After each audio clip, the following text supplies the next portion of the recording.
ఆ ప్రాంతంలోనే అందజేయాలి అనేటువంటి ఒక గొప్ప ఆలోచనతో ఈ కార్యక్రమానికి శ్రీకారం చుట్టారు. ఇంత గొప్ప కార్యక్రమాన్ని ఆల్రెడీ జగనన్న ప్రభుత్వంలో మనం ఒక 5 మెడికల్ కాలేజ్ స్టార్ట్ చేసుకున్నాము. ఇంకొక 5 మెడికల్ కాలేజెస్ స్టార్ట్ చేసేందుకు అన్ని విధాలుగా కూడా మ్యాక్సిమం ఎఫర్ట్స్ మనం పెట్టి రిక్రూట్మెంట్ కంప్లీట్ చేసి ఇంకా ఒక కొంత complete work pending works complete చేస్తే అవి అందుబాటులోకి తీసుకొచ్చే దశ దాకా కూడా మనం పూర్తి చేసాం. ఇంకా ఒక 7 మనం ఉంటే ఈ సంవత్సరం ప్రారంభించేలా కూడా యాక్షన్ ప్లాన్ చేసుకున్నాం. మరి ఈ రోజున అన్నిటినీ కూడా చంపేస్తూ చంద్రబాబు నాయుడు గారు తీసుకున్నటువంటి నిర్ణయాన్ని వైఎస్ఆర్ కాంగ్రెస్ పార్టీ వ్యతిరేకిస్తుంది. ప్రజల తరఫున వైఎస్ఆర్ కాంగ్రెస్ పార్టీ మరి ఈరోజు ఈ ప్రభుత్వాన్ని ప్రశ్నిస్తోంది. ఉదాహరణకి మనం చూసినట్టయితే మనము ఒక గవర్నమెంట్ మెడికల్ కాలేజ్లో మనకు అఫిలియేట్ అయినటువంటి బోధన హాస్పిటల్ ఏదైతే ఉంటుందో ఆ గవర్నమెంట్ బోధన హాస్పిటల్కి ఒక రోగి ఒక పేదవాడు ఆ హాస్పిటల్కి వస్తే అక్కడ మన జగనన్న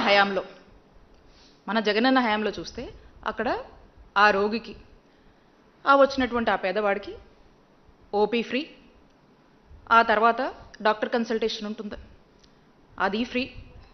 ఆ డాక్టర్ కన్సల్టేషన్ తర్వాత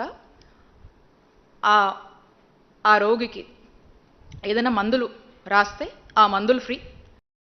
లేదు ఏదన్నా టెస్టులు చేసుకోమని అతనికి ఉన్నటువంటి పరిస్థితి వల్ల ఓ సిటీ స్కానో ఓ ఎంఆర్ఓయో ఒక ఎక్స్రేయో లేదా ఏదైనా బ్లడ్ టెస్టులు ఏదైనా చేసుకోమంటే అవి ఫ్రీ.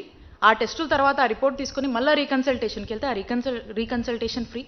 లేదు మందులు వేసుకుంటే సరిపోతుంది, లేదంటే ఏదైనా సర్జరీ చేయాలో లేదా ఆపరేషన్ చేయాలో ఏదైనా థెరపీ చేయాలో ఏదైనా చెప్పినా ప్రతి అక్కడున్నటువంటి ఏ ట్రీట్మెంట్ ఆ డాక్టర్ సజెస్ట్ చేసినా కూడా అది ఫ్రీయే. అక్కడ ఆ పేదవాడికి ₹1 కూడా తన సొంత ఖర్చు లేదు, తన మీద ఏ భారం పడట్లేదు. ప్రభుత్వంగా జగనన్న తీసుకున్నటువంటి బాధ్యత. ఈ రోజున చంద్రబాబు నాయుడు గారి నాయకత్వంలోని కూటమి ప్రభుత్వం వచ్చాక ఇవన్నీ మీరు అమ్మకానికి పెట్టి ఈ రోజున పరిస్థితి ఏంటి? ఈ రోజున ఈ విధంగా ప్రైవేటైజేషన్ పద్ధతిలో పోతే ఒక పేదవాడు ఒక రోగి హాస్పిటల్కి వస్తే ఆ ఓపీకి డబ్బులు కట్టాలి, ఆ కన్సల్టేషన్కి డబ్బులు కట్టాలి. ఆ కన్సల్టేషన్ అయిపోయిన తర్వాత డాక్టర్ ఏదైనా మందులు చెప్తే ఆ మందులు డబ్బులు పెట్టి కొనుక్కోవాలి. లేదు ఇదే సిటీ ఎంఆర్ఐ స్కాను లేదా ఎక్స్రే లేకపోతే ఇంకో ఏదన్నా బ్లడ్ టెస్ట్ రాశారంటే వాటికి డబ్బులు ఖర్చు పెట్టుకోవాలి. ఆ తర్వాత ఆ టెస్టులు రిపోర్ట్లు వచ్చాక మళ్ళీ రీకన్సల్ట్ డాక్టర్ని అయితే ఆ మందులతో తగ్గిపోతుందని చెప్పినా లేదా సర్జరీ చేయాలన్నా ఇంకో ఆపరేషన్ చేయాలన్నా ఇంకో థెరపీ చేయాలన్నా ఇంకోటి చెప్పినా వాటికి డబ్బులు ఖర్చు పెట్టాలి. ఈ భారం అంతా ఎవడి మీద పడుతుంది? ఈ భారం అంతా ఆ పేదవాడి మీద పడుతుంది. దీనివల్ల ఆ పేదవాడి పరిస్థితి ఏంటి? అప్పుల పాలైపోతాడు, దిక్కుచోచని పరిస్థితిలోకి వెళ్ళిపోతాడు. ఈ భారం బాధ్యత గల ప్రభుత్వంగా మీది కాదా అని నేను ఈ కూటమి ప్రభుత్వాన్ని ప్రశ్నిస్తున్నాను. జగనన్న ప్రభుత్వంలో అయితే ఇవన్నీ ఫ్రీగా పేదవాడికి మనం అందుబాటులోకి తీసుకొచ్చాము. ఈరోజు ప్రైవేటైజేషన్ పేరుతో కూటమి ప్రభుత్వం ఇవన్నీ కూడా పేదవాడి దగ్గర నుంచి డబ్బులు వసూలు చేసి ఈ విధంగా బిజినెస్ చేసుకుంటూ ఈ విధంగా సొమ్ము చేసుకుంటూ పేదవాడిని గాలికి వదిలేసినటువంటి పరిస్థితులు ఈరోజు ఈ ప్రైవేటైజేషన్ పద్ధతిలో నెలకొంటున్నాయి. ఇది ఇంకా పెరిగిపోతుంది. ఇది ప్రైవేటైజేషన్కి ప్రభుత్వంలో మనం కొనసాగిస్తే ఉండేటువంటి తేడా. ఇది మా జగనన్న హయానికి మీ ప్రైవేటైజేషన్ పద్ధతిలో మీరు నడిపించాలనుకుంటున్నటువంటి విధానానికి ఉండేటువంటి తేడా అని చెప్పి మీకు స్పష్టం చేస్తూ ఉన్నాను. ఇదే కాదు, మీరు చూస్తే ఒక గొప్ప ఆశయంతో ఒక గొప్ప సంకల్పంతో దేశ చరిత్రలో ఏ ముఖ్యమంత్రి ఏ రాజకీయ పార్టీలు ఎవ్వరూ చేయనటువంటి సాహసం, అలాంటి ఒక చరిత్ర క్రియేట్ చేస్తూ జగన్మోహన్ రెడ్డి గారు తన 5 ఏళ్ల పాలనలో 17 గవర్నమెంట్ కొత్త మెడికల్ కాలేజ్ని తీసుకురావాలని ఆలోచన చేసి దాని తగ్గట్టుగా అడుగులు వేసి మరి కాలేజీలో ప్రారంభించి ఈ విధమైనటువంటి అడుగులు వేసి నిరూపించారు. దీన్ని ఏ విధంగా నిర్వీర్యం కరుస్తున్నారో చూస్తూ ఉన్నాం. మనము ఈ మెడికల్ కాలేజ్ ఈ కొత్త మెడికల్ కాలేజ్లో ఎవరైతే వైద్య విద్య అభ్యసించాలనుకుంటున్నటువంటి విద్యార్థులు ఉంటారో వీళ్ళకి సంబంధించి మనము మన ప్రభుత్వ రంగంలో తీసుకొచ్చినటువంటి గవర్నమెంట్ మెడికల్ కాలేజ్కి సంబంధించి ఒక సగం ఫ్రీ సీట్స్, ఇంకొక సగానికి మనం కొంత ఫీజు పెట్టాం, ఓ ఫీ స్ట్రక్చర్ పెట్టాం. ఈ ఫీజు కూడా ఎందుకంటే ఈ సెల్ఫ్ ఫైనాన్సింగ్ పద్ధతి ఏంటంటే ఈ యొక్క మెడికల్ కాలేజ్ ఒక సర్వైవల్ కోసం, అంటే వాటికి సంబంధించినటువంటి ఫెసిలిటీస్ ఏమైతే కావాలో రెగ్యులర్గా వాటి రన్నింగ్ కోసం ఎక్కడ కూడా అంతరాయం కలగకుండా ఒక వరల్డ్ క్లాస్ ఫెసిలిటీస్తో చక్కటి వాళ్ళ యొక్క విద్య అభ్యసించడానికి ఎక్కడ కూడా ఇబ్బంది లేకుండా అంతరాయం కలగకుండా ఈ యొక్క ఫెసిలిటీస్ ఎవరి మీద కూడా ఆధారపడకుండా అవి వాటంతటా అవి రన్ అయ్యేదానికి ఈ ఫీజు అనేది మనం పెట్టాం. అంటే ఒక 50% ఫీజు ప్రైవేటైజేషన్ అంటూ వాటికి అవి సర్వైవ్ అవుతూ ముందుకు వెళ్ళాలి అనేటువంటి ఒక గొప్ప ఆలోచన ఈ ప్యాటర్న్ మనం తీసుకొచ్చాం. మనం ప్రభుత్వ రంగంలో ఉన్నటువంటి మెడికల్ కాలేజ్ విషయంలో పద్ధతిలో ఇవే మెడికల్ కాలేజెస్ ఏమవుతాయంటే ఈ ప్రైవేటైజేషన్ పద్ధతిలో ఏవో కొన్ని సీట్లు, ఈ ప్రైవేటైజేషన్ పద్ధతిలో ఇవే మెడికల్ కాలేజెస్ ఏమవుతాయి మిగతా సీట్లన్నీ ఏవో కొన్ని లక్షలకి కోట్ల ఫ్రీగా ఇస్తారు, అమ్ముకుంటారు. ఇక మిగతా సీట్ల పేద విద్యార్థి మన కొన్ని లక్షలకి వైద్య విద్య అభ్యసించాలంటే ఈ కోట్ల రూపాయలు ఎక్కడ తీసుకున్నారు? ఈ భారం ఎవరి మీద పడుతుంది? వైద్య విద్య అభ్యసించాలంటే ఇక ఈ విద్య అభ్యసించాలంటే కోట్ల రూపాయలు పేద విద్యార్థుల భారం ఎవరి మీద పడుతుంది? ఎవరు బాధ్యత తీసుకుంటారు? ఇక ఈ విద్య అభ్యసించాలంటే ఈ పేద విద్యార్థుల పరిస్థితి ఏంటి? ఎవరు బాధ్యత తీసుకుంటారు? ఈ ప్రైవేటైజేషన్ వల్ల ఈ విద్యార్థుల ఆశయాన్ని డాక్టర్ విద్య అభ్యసించాలనేటువంటి వీళ్ళ ఆలోచనని చంపేస్తున్నారు. ఇదే కాదు, ఈ మెడికల్ కాలేజ్కి సంబంధించి మనము కొన్ని ఎకరాల భూముల్ని సేకరించాము. దానికి ప్రతి గవర్నమెంట్ మెడికల్ కాలేజ్కి సంబంధించి ఒక్కొక్క మెడికల్ కాలేజ్కి మనము 500 కోట్లు బడ్జెట్ని మనం కేటాయించుకున్నాము. ఇంత కేటాయించి ఆల్రెడీ ఈ ల్యాండ్ కొంత ప్రభుత్వ ల్యాండ్, కొంత మనము అక్వైర్ చేసినటువంటి ల్యాండ్ పెద్ద ఎత్తున ఖర్చు చేసి ఈ ల్యాండ్ మనం లే చేసినటువంటి ఇన్ఫ్రాస్ట్రక్చర్ ఫెసిలిటీసు, మనం చేసినటువంటి రిక్రూట్మెంట్స్ ఇవన్నీ ఇలా ఉండగా దీన్నంతా కూడా చాలా చవక్కి ఈ ప్రైవేట్ వాళ్లకు అమ్ముకుంటూ ఒక వ్యాపారం చేస్తూ ఒక స్కామ్కి తెరలేపారు ఈ కూటమి ప్రభుత్వం. ఖచ్చితంగా ఇది స్కామే. ఇన్ని ఫెసిలిటీస్ మనం క్రియేట్ చేశాక ఏం అవసరం వచ్చింది ఈరోజు మనం ప్రైవేటైజేషన్ పద్ధతికి వెళ్ళి గవర్నమెంట్ కాలేజెస్ని మనం ఈ మెడికల్ కాలేజ్ని మనం ఎందుకు చంపుతున్నాము? ఇంతమంది హోప్ని ఎందుకు చంపేస్తున్నాము? ఉచితంగా ఇంతమంది ప్రజలకు మనము అందజేయాల్సినటువంటి ఫ్రీ వైద్యాన్ని ఎందుకు మనము ఈరోజు ఒక బిజినెస్ మోడల్లో చూపిస్తున్నాము? అంటే పేదవాడి ఆరోగ్యం పట్ల ఏ మాత్రం కూడా బాధ్యత లేని ప్రభుత్వంగా ఈరోజు కూటమి ప్రభుత్వం వైద్య ఆరోగ్య రంగంలో వ్యవహరిస్తుందని స్పష్టమవుతుంది. ఇదేదో మేమంటుంది కాదు, మీరు వచ్చి గ్రౌండ్లోకి వచ్చి చూడండి. ఈ రాష్ట్ర ప్రజల్లోకి మీరు వచ్చి చూడండి, ఈ రాష్ట్ర ప్రజలు చెప్తారు మీకు. ఈ విధంగా వెళ్తా ఉన్నారు. ఖచ్చితంగా మేము చెప్తా ఉన్నాం, ప్రజల పక్షాన వైఎస్ఆర్ కాంగ్రెస్ పార్టీ డిమాండ్ చేస్తూ ఉంది. మేము ఈ ప్రైవేటైజేషన్ పద్ధతిని వైఎస్ఆర్ కాంగ్రెస్ పార్టీ వ్యతిరేకిస్తుంది.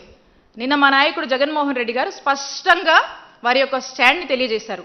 వారు అడిగిన ప్రశ్నలకి ఎవరు కూడా సమాధానం చెప్పట్లా. ఎవరో ఒకరు సమాధానం చెప్పండి. ఎవరు సమాధానం చెప్పట్లా. ఖచ్చితంగా మేము చెప్తా ఉన్నాము, మా నాయకుడు చెప్పారు, వైఎస్ఆర్ కాంగ్రెస్ పార్టీ మా స్టాండ్ ఇదే. రేపు రానున్నటువంటి మా వైఎస్ఆర్ కాంగ్రెస్ పార్టీ ప్రభుత్వం, మా జగనన్న ప్రభుత్వంలో ఈ రోజున ఏదైతే నిర్ణయం మీరు తీసుకొని ఈ గవర్నమెంట్ మెడికల్ కాలేజ్ ప్రైవేటైజేషన్ పేరుతో మీరు అమ్మి ఒక స్కామ్కి తెరలేపి వ్యాపారం చేస్తున్నారో, పేదవాడి ఆరోగ్యాన్ని మీరు ఈరోజు అమ్మకానికి పెట్టారో, దీన్ని ఖచ్చితంగా రేపు మా జగనన్న ప్రభుత్వం వచ్చాక మీరు తీసుకున్నటువంటి ఈ నిర్ణయాన్ని మేము రద్దు చేస్తాము. దీన్ని రద్దు చేస్తాము.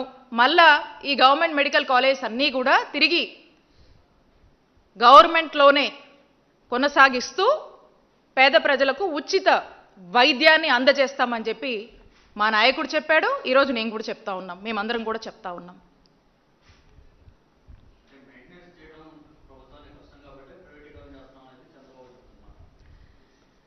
Null get to that point అండి. మీకు చెప్తా ఉన్నాను, మేము గవర్నమెంట్ మెడికల్ కాలేజ్ని 500 crores బడ్జెట్తో ఒక కాలేజ్ని కేటాయించి దీని ఇన్ఫ్రాస్ట్రక్చరు, దీని డెవలప్మెంట్ మీద మనం ఫోకస్ పెట్టి చేస్తూ ఉన్నాం. దీనికి కావాల్సినటువంటి అన్ని ఫెసిలిటీస్ కూడా మనం క్రియేట్ చేస్తూ ఉన్నాం. ఫర్దర్ దీని సస్టైనబిలిటీ కోసం మనము కొంత ఇందాక చెప్పినట్టుగా ఒక 50% వచ్చేసి ఫ్రీ సీట్స్ ఇస్తున్నాము. ఒక 50% మీద మనం ఒక fee structure, certain fee structure అన్ని ఆలోచించి ఈ నిర్ణయం తీసుకోవడం జరిగింది. సో దట్ వీళ్ళ యొక్క డిపెండెన్సీ అనేది ఎవరి మీద ఉండకుండా వీళ్ళు సెల్ఫ్గా సస్టైన్ అవుతూ ఎక్కడ కూడా అంతరాయం రాకుండా నడిపేందుకు ఈ యొక్క ఆలోచన చేయడం జరిగిందనేది స్పష్టం చేస్తూ ఉన్నాము. అన్నీ ఆలోచించే నిర్ణయం తీసుకున్నాము. మరి ఈ రోజున వీళ్ళు ఇదంతా కూడా ప్రైవేట్ వాళ్ళకి కట్టగట్టి వాళ్ళకి అప్పచెప్పి దీన్ని అమ్ముతూ వాళ్ళేదో ఒక సొమ్ము చేసుకుంటూ ఈరోజు ప్రజల్ని గాలికి వదిలేసినటువంటి పరిస్థితి, ఒక స్కామ్కి తెరలేపారు. అలానే మనం చూసినట్టయితే ఆరోగ్యశ్రీ గురించి, ఈ ఆరోగ్యశ్రీ ప్రోగ్రాం ఎవరు ఇంట్రడ్యూస్ చేశారు, ఈ ఆరోగ్యశ్రీ పథకం ఎవరు తీసుకొచ్చారని నేను ప్రత్యేకించి చెప్పనవసరం లేదు. ఆరోగ్యశ్రీ ఎంతో మంది, లక్షల మంది పేద ప్రజల ప్రాణాలు కాపాడడానికి ఆనాడు ఆ దివంగత మహానేత డాక్టర్ వైఎస్ రాజశేఖర రెడ్డి గారు ఈ పథకాన్ని ప్రవేశపెట్టి ఎంతో మందిని బ్రతికించారు, ఆదుకున్నారు, ఈ రాష్ట్ర ప్రజల్ని కాపాడారు. ఇలాంటి ఒక గొప్ప పథకం దేశానికే ఆదర్శంగా నిలిచింది.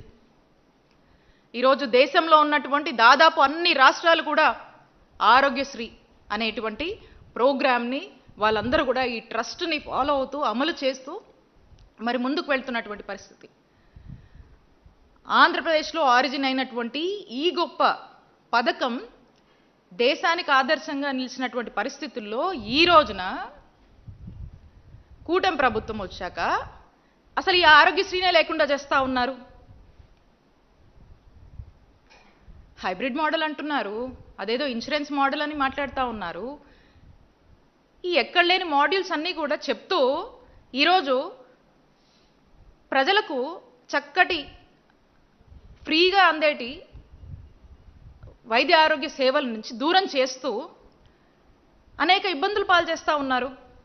మనం చూసినట్టయితే ఆరోగ్యశ్రీ, జగనన్న ఆరోగ్యశ్రీని 3257 ప్రొసీజర్స్కి పెంచి 25 లక్షల వరకు కూడా ఆ లిమిట్ని పెంచి దాదాపు మన రాష్ట్రంలో 90% పైగా ఉన్నటువంటి కుటుంబాలు ఈ ఆరోగ్యశ్రీని ఈరోజు అవైల్ చేసుకుంటూ చక్కగా వెళ్తున్నటువంటి పరిస్థితి నుంచి ఈరోజు అసలు ఈ రాష్ట్రంలో ఆరోగ్యశ్రీ ఉందా లేదా, అమలు అవుతుందా లేదా, ఏ హాస్పిటల్ పోవాలి, వెళ్తే చూస్తారో లేదో అన్నటువంటి భయంలోకి ఈరోజు ప్రజలు నెట్టినటువంటి పరిస్థితి.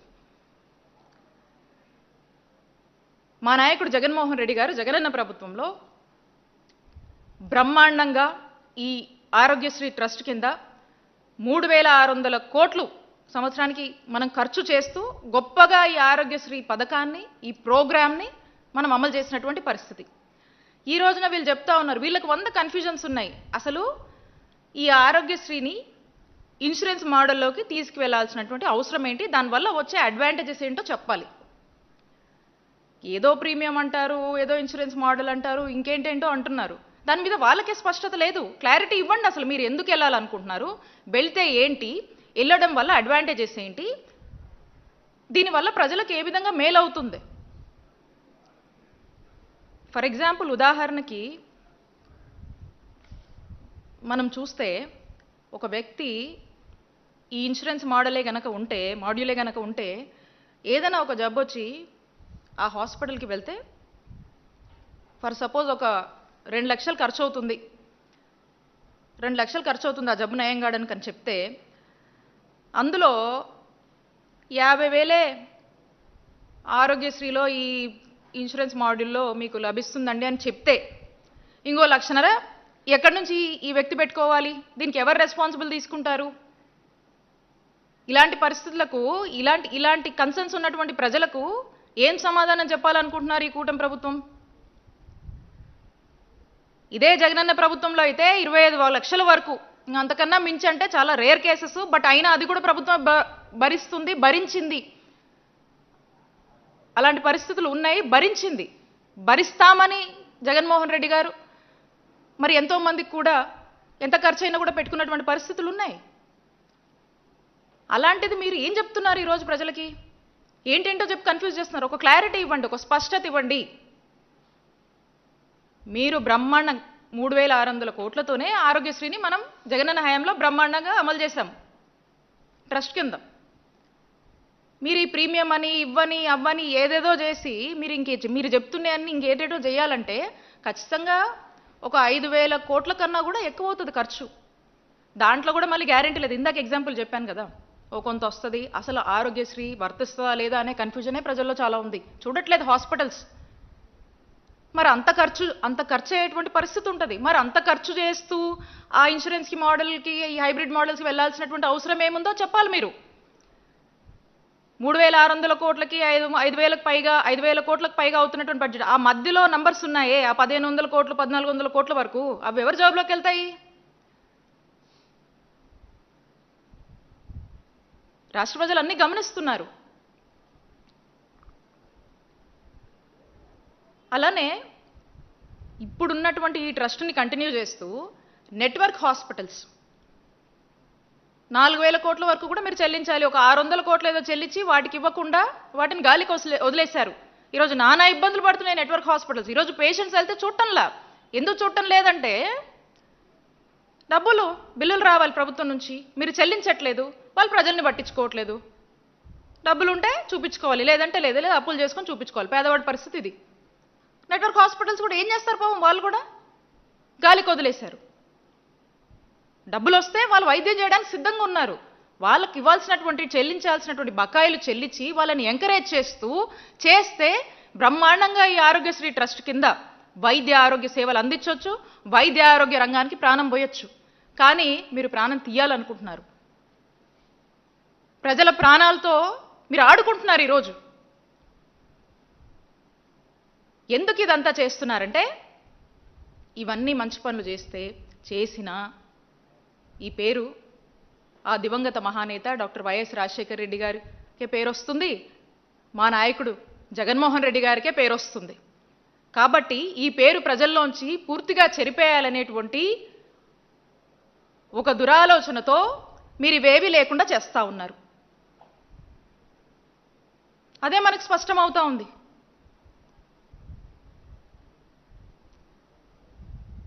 మనం చూసాము 5 ఏళ్ల జగనన్న పాలనలో వైద్య ఆరోగ్య రంగంలో అనేక గొప్ప సంస్కరణలు తీసుకువచ్చి ప్రజలకు నాణ్యమైన ఉచితమైన వైద్య సేవలు ఎంతో చేరువగా చేసినటువంటి ఒక గొప్ప పాలన మా నాయకుడు జగన్మోహన్ రెడ్డి గారు అందించారు. నాడు నేడు అని చెప్పేసి 17,000 కోట్లు ఖర్చు చేస్తూ హాస్పిటల్స్ అన్నింటినీ కూడా రివ్యాంప్ చేసి వాటి యొక్క రూపురేఖలు మార్చారు. గ్రామ స్థాయిలోనే వైద్యం అందాలి, వైద్యాన్ని మరింత చేరువగా చేయాలి అని చెప్తూ doctor YSR village clinics 10,032 village క్లినిక్స్ని మనం నిర్మించాం. సిహెచ్సిలు అయితేనేమి, అర్బన్ యూపీహెచ్సిస్ అయితేనేమి, urban primary health care centres అయితేనేమి, హాస్పిటల్స్ అయితేనేమి, మెడికల్ కాలేజెస్ అయితేనేమి, ఉన్నటువంటి గవర్నమెంట్ హాస్పిటల్స్ని కూడా రినోవేట్ చేయడం అయితేనేమి, ఇలా అన్నిటినీ కూడా వాటి యొక్క రూపురేఖలు మారుస్తూ సర్టెన్ స్టాండర్డ్స్ పెంచుతూ చక్కగా ఇన్ఫ్రాస్ట్రక్చర్ ఫెసిలిటీసు, డాక్టరు, అక్కడ మందులు అన్నీ అందుబాటులో ఉంచి గవర్నమెంట్ హాస్పిటల్ మీద ఉన్నటువంటి అభిప్రాయాన్ని మార్చి గవర్నమెంట్ హాస్పిటల్ మీద నమ్మకాన్ని ప్రజల్లో నింపినటువంటి పాలనగా జగన్మోహన్ రెడ్డి గారు చక్కటి సంస్కరణలు తీసుకొచ్చి ముందుకు వెళ్ళారు. ఆరోగ్యశ్రీ ప్రొసీజర్స్ 3,257 ప్రొసీజర్స్ పెంచారు. నెట్వర్క్ హాస్పిటల్స్ పరిధిని పెంచాము, 2,300 నెట్వర్క్ హాస్పిటల్స్ పెంచాము. 0 వేకెన్సీ పాలసీ తీసుకొచ్చి ఎక్కడికక్కడ రిక్రూట్మెంట్ అన్నీ కూడా ఎక్కడికక్కడ వేకెన్సీస్ అన్నీ ఫిల్ చేస్తూ ఎక్కడికక్కడ డాక్టర్ల కొరత లేకుండా చేశాము. ఫ్యామిలీ డాక్టర్ కాన్సెప్ట్ని తీసుకొచ్చి గ్రామానికే ఇంటికి అవసరమైన ప్రతి ఇంటికి డాక్టర్ని పంపించాము. సూపర్ స్పెషాలిటీ వైద్య సేవలు జగనన్న ఆరోగ్య సురక్ష అని చెప్పి సూపర్ స్పెషాలిటీ డాక్టర్ని ఆ ఊర్లోకి పంపించి వైద్య సేవలు అందించాము.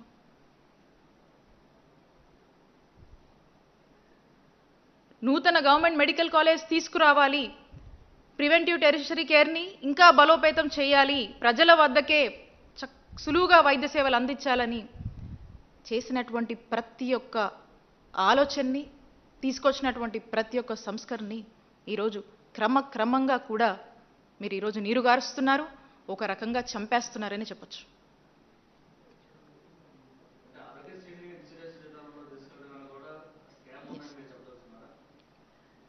ఖచ్చితంగా అండి. ఏదో మోటివ్ లేనిది ఎందుకు వెళ్ళాల్సినటువంటి అవసరం ఏముంది? అందుకని చెప్తా ఉన్నాను, ఎవరు మాట్లాడతారో మాట్లాడమనండి. జగన్మోహన్ రెడ్డి గారు అడిగినటువంటి ప్రశ్నలకు చెప్పినటువంటి మాటలకు ఇప్పుడు కూడా ఏం సమాధానం లేదు. ఈరోజు మేము ప్రజల పక్షాన వైఎస్ఆర్ కాంగ్రెస్ పార్టీ ప్రశ్నిస్తోంది, అసలు మీరు క్లారిటీ ఇవ్వండి, ఈ విధానానికి మీరు వెళ్లాల్సినటువంటి అవసరం ఏముంది? హైబ్రిడ్ ఇన్సూరెన్స్ మోడల్ ఎందుకు వెళ్తున్నారు? చాలా వరకు మనం చూసాము, మన దేశంలో అనేక స్టేట్స్ ఈ మాడ్యూల్స్ని అడాప్ట్ చేసుకొని ఇంప్లిమెంట్ చేసి ఇదొక ఫెయిల్యూర్ మోడల్ అని చెప్పి మళ్ళా ట్రస్ట్ మాడ్యూల్లోనే రన్ చేస్తున్నటువంటి అనేక ఎగ్జాంపుల్స్ ఉన్నాయి. This is a failure model. ఒకసారి రెఫర్ చేసి మిగతా స్టేట్స్ కూడా తెప్పించుకొని చూడండి, వాళ్ళేం చేయలేక కాదు. This is a failure model and this is a failure module. కాబట్టి మేము చెప్తా ఉన్నాము, ప్రజల ఆరోగ్యాన్ని, మంచి వైద్య ఆరోగ్య సేవలు అందించి ప్రజలకు మంచి వైద్య సేవలు ఉచితంగా అందించి వాళ్ళని కన్ఫ్యూజ్ చేయకుండా వాళ్ళ ప్రాణాలు కాపాడి ఈ వ్యవస్థను ఇంకా స్ట్రెంగ్తెన్ చేసి ముందుకు వెళ్ళండి. దీన్ని ఇంకా వీకెండ్ చేయొద్దు. వీక్గా ఉన్నటువంటి వ్యవస్థల్ని క్రమంగా జగన్మోహన్ రెడ్డి గారు స్ట్రెంగ్తెన్ చేస్తూ ముందుకు వెళ్ళాము. దీన్ని ఇంకా వీకెండ్ చేయొద్దు, బలహీనపరచొద్దు, చంపొద్దు. ఇప్పుడున్నటువంటి ఆరోగ్యశ్రీ పద్ధతి ఇట్స్ ద బెస్ట్ మాడ్యూల్. ఇక్కడ పుట్టినటువంటి ఈ ఆరోగ్యశ్రీ ప్రోగ్రామ్, ఈ ఆరోగ్యశ్రీ ట్రస్ట్ నుంచి ఆరిజిన్ అయినటువంటి ఈ పథకం దేశంలోని అనేక రాష్ట్రాలు ఆదర్శంగా తీసుకొని ఇంప్లిమెంట్ చేస్తున్నాయి. మనం వెనక్కిపోవడం ఏంటి? ఎందుకు దీన్ని? ఎందుకంటే కేవలం ఇందాక చెప్పాను కదా, వైఎస్ఆర్ గారికి అలాగే జగన్మోహన్ రెడ్డి గారి పేరు ప్రజల్లో ఎప్పుడు చిరస్థాయిగా మిగిలిపోతుంది. దీన్ని చెరిపాయాలనేటువంటి ఒక ప్రయత్నం, అలాగే దీనివల్ల సొమ్ము చేసుకోవాలనేటువంటి ఒక ప్రయత్నం మనకు స్పష్టంగా అర్థమవుతా ఉంది. కాబట్టి ఈ విధంగా మనం చూస్తూ ఉన్నాము. ఇక మాటలు కోటలు దాటుతూ ఉంటాయని మన పెద్దలు అంటూ ఉంటారు, మన పెద్దలందరూ రెగ్యులర్గా అంటుంటారు. దానికి సరిగ్గా చంద్రబాబు నాయుడు గారు మాటలు కూడా అలాగే ఉంటాయి అని మనం అనుకోవచ్చు. ఎందుకంటే మొన్న ఎక్కడో ఈ మధ్య చూశాను నేను, ప్రతి ఒక్కరిని అంట 120 ఏళ్ళు బతికిస్తాడంట చంద్రబాబు నాయుడు గారు. ఆయన చెప్తున్నారు ఏమని, 120 ఏళ్ళు నేను బతికిస్తాను, బిల్ గేట్స్ ఫౌండేషన్తో కలిసి ఒక సంజీవన్ నేను తీసుకొస్తాను, ఆ సంజీవన్ వల్ల ఈ రాష్ట్ర ప్రజలందరూ కూడా 120 సంవత్సరాలు బతుకుతారని చెప్పి మరి చంద్రబాబు నాయుడు గారు మాట్లాడుతూ ఉన్నారు. నేను చెప్తా ఉన్నాను, అంతెందుకు, మా గుంటూరు జిల్లాలో తురకపాలెం గ్రామంలో మెలియోడోసిస్ అని ఒక వ్యాధి, ఇంకా కూడా దాని ప్రాపర్ కన్ఫర్మేషన్ కాలేదు, ఈ వ్యాధి వల్ల 40 మంది చనిపోయారు అక్కడ. అందరూ కూడా మనం చూస్తే దాదాపుగా కూడా బిలో 45 ఏజ్ గ్రూప్ వాళ్ళు అందరూ. అండ్ ఈరోజు కూడా చూసాము, ఈనాడులోనే చూసాం, ఇంకా 3 కేసులు నమోదయ్యని చెప్పి చెప్తా ఉన్నారు. అసలు ఈ డిజీజ్ ఏంటి, దీనికి గల కారణం ఏంటి, ఎందుకు చనిపోతున్నారు, అసలు ఇది అట్లీస్ట్ కనీసం దీని డిజీజ్ కన్ఫర్మేషన్ కానీ, ఇంకా ఎందుకు దీని కాజెస్ కానీ ఇంకా కూడా ఫైండ్ అవుట్ చేయనటువంటి పరిస్థితుల్లో ఈరోజు వాళ్ళు పనిచేస్తూ ఉన్నారు. ఈ ప్రభుత్వాన్ని మేము ప్రశ్నిస్తూ ఉన్నాము, దీని మీద ఏంటి మీ యాక్షన్, దీని మీద ఏం చేస్తున్నారు మీరు? చంద్రబాబు నాయుడు గారు అంటున్నారు కదా, 120 ఏళ్ళు బతికించడం కాదు, 45 సంవత్సరాల కన్నా బిలో ఉన్నటువంటి వాళ్ళు 40 మంది చనిపోయి ఉన్నారు. దీన్ని చూడండి ఫస్ట్, దీనికి సమాధానం చెప్పండి, మాటలు కాదు. ఈ ప్రజల్ని కాపాడండి, ఈ ప్రజల ప్రాణాలని కాపాడండి. నేను ఒక్కటే చెప్తా ఉన్నాను, అనేక సమస్యలు, ప్రజలు అనేక ఇబ్బందులు పడతా ఉన్నారు. రీసెంట్గా నేను ఎవరినో కూడా కలిస్తే సమస్యలతో వస్తున్న వాళ్ళు చెప్తా ఉన్నారు, ఆఖరికి ఒక సామాన్యుడి పరిస్థితి, ఒక పేదవాడు ఉద్దేశం ఏ విధంగా ఈరోజు ఉందంటే, ఈ జబ్బేదో జగనన్న ఉన్నప్పుడు వచ్చినా బాగుండమ్మా, జగనన్న ఆదుకునేవాడు, ఎటు పోవాలో అర్థం కాదు, ఈ హాస్పిటల్ పోతే లేదు మాకు డబ్బులు రావాల్సి ఉన్నాయి, మేము చూడం ఇక్కడ అంటారు, అక్కడ పోండి ఇక్కడ పోండి అని చెప్పి ఎటు పోవాలో అర్థం కావట్లా. ఆఖరికి ఉన్న ఆస్తులు అమ్ముకొని అప్పులు చేసి ఈరోజు వైద్యం చేయించుకునేటువంటి పరిస్థితి. ఇలాంటి పరిస్థితులు నెలకొన్న ఈ రాష్ట్రంలో దయచేసి ప్రజల్లోకి వచ్చి చూడండి, వీళ్ళ కన్సర్న్స్ వినండి, ప్రజల పక్షాన ప్రజలకు ఈ ఉచిత వైద్య సేవలు అందించి న్యాయం చేయండి. మా జగనన్న చేసినటువంటి న్యాయం మీరు చేయండి. లేదు మీరు కనీసం మీరు కొత్తవి చేయకపోయినా ఆ ఉన్నటువంటి ట్రస్టుని కానీ ఉన్నటువంటి ఏవైతే ఉన్నటువంటి మనం తీసుకొచ్చినటువంటి కార్యక్రమాలు ఏమున్నాయో వాటినన్నా సక్రమంగా ఇంప్లిమెంట్ చేయండి. మీరు కొత్తవి చేయకపోయినా పర్లా అని చెప్పి ఈ కూటమి ప్రభుత్వానికి తెలియజేస్తా ఉన్నాము. మళ్ళీ కూడా స్పష్టం చేస్తుంది ఒకటే, మా నాయకుడు జగన్మోహన్ రెడ్డి గారు స్పష్టంగా చెప్పారు, వైఎస్ఆర్ కాంగ్రెస్ పార్టీ ప్రజల పక్షాన ఒకటే కోరుతా ఉంది, మేము తీసుకొచ్చిన ఏ రిఫార్మ్స్ అయినా, మేము తీసుకొచ్చినటువంటి గవర్నమెంట్ మెడికల్ కాలేజ్ కానీ ఈ ఆరోగ్యశ్రీ ట్రస్ట్ మోడల్ కానీ మేము ఏవైతే ఇవి తీసుకొచ్చాం ఇవి గొప్పగా అమలు చేశామో వీటికి అగేన్స్ట్గా వెళ్ళి దీన్ని ప్రైవేటైజేషన్ అనే పేరు పెట్టి దీంట్లో మీరు బిజినెస్ వెతుక్కుంటున్నారో, దీని ద్వారా మీరు ఏదైతే స్కామ్ చేయాలనుకుంటున్నారో దీని ద్వారా ప్రజల ఆరోగ్యాన్ని పనంగా పెట్టి సొమ్ము చేసుకోవాలనుకుంటున్నారో ఇది కరెక్ట్ కాదు. రేపు మా వైఎస్ఆర్ కాంగ్రెస్ పార్టీ మా జగనన్న ప్రభుత్వం అధికారంలోకి వచ్చాక ఖచ్చితంగా కూడా ఈ ప్రైవేటైజేషన్లో మీరు వేస్తున్నటువంటి అడుగులు తీసుకున్నటువంటి ఆలోచనని ఖచ్చితంగా మేము రద్దు చేస్తాము. మళ్ళా తిరిగి గవర్నమెంట్లోనే వీటిని కొనసాగించి ప్రజలకు మేలు చేస్తాము, మెరుగైన వైద్య సేవలు అందిస్తామని తెలియజేసుకుంటున్నాం.